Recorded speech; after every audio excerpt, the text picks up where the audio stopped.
네, 하나님께서 오늘 우리에게 주시는 말씀은 시편 85편 1절부터 3절까지의 말씀입니다.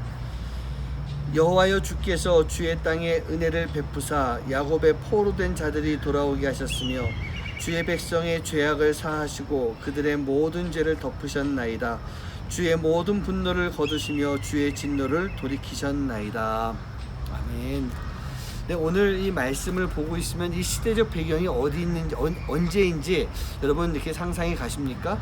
그렇습니다. 오늘 이 시의 시대적 배경은요, 이스라엘이 바벨론 포로로 잡혀갔다가 그곳에서 바사에 넘어간 이후에 다시 이 바사의 정책에 의해서 이스라엘 민족들이 이스라엘로 되돌아오는, 즉 포로에서 귀환했을 때 그때를 배경으로 지어진 바로 시입니다. 포로에서요, 하나님의 은혜로, 또 예비되어 있는 은혜로 귀환을 한다라고 하는 것이 어떤 의미가 있겠습니까? 바로 이스라엘을 하나님이 용서하셨다라고 하는 그런 의미가 있는 것입니다. 2절 말씀에서 보고 있으면요, 백성의 죄악을 사하시고 모든 죄를 덮어주신다라고 하는 그런 말씀이 있습니다. 여기서 죄악이라고 하는 것은요, 사악함을 의미합니다. 즉 우리가 도덕적으로 이 범법한 상황들, 즉 우리의 이 내면적인 죄라고 표현할까요? 그런 것을 의미하고 있습니다.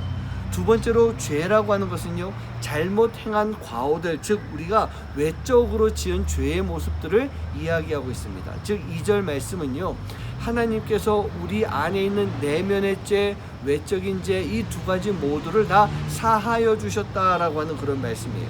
그렇습니다. 이스라엘은요, 또 우리도 마찬가지예요. 내적인 외적인 모든 죄를 다 지었던 그런 죄인의 모습입니다. 실제로 이스라엘의 70년의 포로는요, 그동안 타락했던 이스라엘, 가나안 땅에서 가나안에 속해 있는 그 민족들과 함께 지내며 그들의 우상을 같이 함께 섬기고 그들의 이 문란함과 음란한 삶을 같이 공유했던 그런 삶을 살아갔던 이스라엘에 대해서 하나님이 심판하시고 벌을 주셨던 그런 모습이었던 것입니다. 그래서 하나님이 심판하고 포로기라고 하는 그런 심판과 벌의 시간들, 여러분 우리도 분명히 하나님의 심판이 있고 하나님의 벌을 받아야 되는 때가 분명히 있습니다. 그것이 죽고 난 이후에 우리의 영혼이 그렇게 되는 것뿐만 아니라 지금 살아가는 이 시간 속에서도 우리가 하나님 앞에 범죄했을 때 하나님은 우리를 심판하시고 벌하시는 그런 모습이 분명히 있습니다. 그러나 우리 하나님은요, 끝까지 벌로 멸망시키려고 하시는 분은 분명히 아니신 것입니다. 하나님의 그 안에는 사랑이 있습니다. 또 그 사랑이 있기 때문에 죄인인 우리들에게 기회를 허락하시는 분이 바로 우리 하나님이세요. 어떤 기회요? 바로 구원의 기회인 것입니다. 사랑하는 성도님들, 하나님이 왜 우리에게 이러한 기회를 주실까요? 하나님 안에는 사랑이 있고 하나님 안에는 용서가 있기 때문에 우리에게 바로 이런 구원의 기회를 허락하여 주시는 것입니다. 한 전도자가요, 유흥가 주변에서 전도 활동을 합니다. 무엇을 외쳤을까요? 당연히 회개하라고 외쳤겠죠. 여러분, 회개해야 됩니다. 여러분, 구원받아야 됩니다. 예수 믿어야 됩니다. 우리는 죄인입니다. 그 이야기를 계속 하는데 술 마시고 문란한 생활을 하고 있는, 음란한 마음 가지고 있는 그들에게 이 전도자의 이야기가 통하겠습니까? 사람들이 욕합니다. 어떤 사람들은 돌을 던집니다. 어떤 사람은 막 분노를 표출합니다. 하지만 이 전도자는요, 그러한 가운데 돌을 맞아가며 욕을 먹어가며 매를 맞아가면서도 끝까지 복음을 전하는 그 일을 하게 됩니다. 그 모습을 보고 있던 어떤 동네 사람이 이 전도자에게 물어봅니다.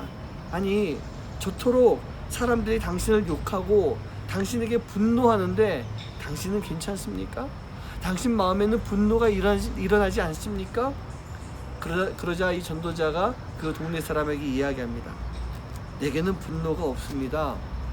분노가 없는데 어떻게 없는 것을 사람들에게 보여주겠습니까? 그리고 마침 하나님께서 나에게 사랑을 베풀어 주셨기 때문에, 내가 하나님의 사랑을 받았기 때문에 나 또한 그들을 용서하면서 사랑을 나누려고 합니다. 제가 왜 이 말씀을 드릴까요? 여러분, 하나님은요, 이스라엘을 용서하신 것처럼 하나님은 지금 우리도 용서하시는 분이십니다. 내가 지은 죄에 대해서 용서하시며 우리가 하나님께로 돌아오기를 기다리고 계시는 것입니다. 그분이 바로 우리 하나님이세요. 그렇다고 한다면 우리도 이제 하나님의 뜻을 따라야 되지 않겠습니까? 나를 용서하시고 나를 사랑해 주신 그 하나님 앞에 우리가 나아갈 수 있는 모습, 우리가 그렇게 하나님 앞에 나아갔을 때 이스라엘을 70년의 포로에서 해방시켜 주시고 다시 이 귀환하게 만들어 주신 것처럼, 원래의 자리로 돌려주신 것처럼 우리 또한 죄 가운데서 벗어나서 하나님의 자리로 돌아올 수 있도록 우리를 이끌어 주실 줄 믿습니다. 사랑하는 성도님들, 우리가 하나님 앞에 회개할 것이 무엇이 있을까요? 그리고 우리가 지금까지 살아오면서 어떤 용서를 받았습니까? 그렇다고 한다면 오늘 이 시간 우리는 무엇을 가지고 하나님 앞에 감사해야 될까요? 오늘 여러분 하루를 깊이 묵상하면서 용서의 하나님, 사랑의 하나님, 나에게 기회를 주신 하나님, 그 하나님을 바라보며 살아갈 수 있는 하루가 되시기를 주님의 이름으로 간절히 축원합니다. 기도하겠습니다. 하나님 감사합니다.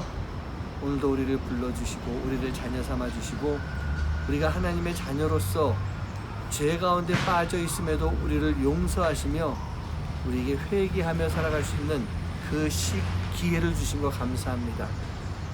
오늘 하루 나를 용서해 주신 하나님, 나를 구원해 주신 하나님, 우리가 그 하나님 앞에 어떤 마음을 가지고 어떤 감사를 드려야 되는지 깊이 묵상하며 살아가는 하루가 되도록 인도하여 주시옵소서. 이 모든 말씀 예수님의 이름으로 간절히 기도하옵나이다. 아멘. 아침마다 새롭고 늘 새로우니 주의 성실이 그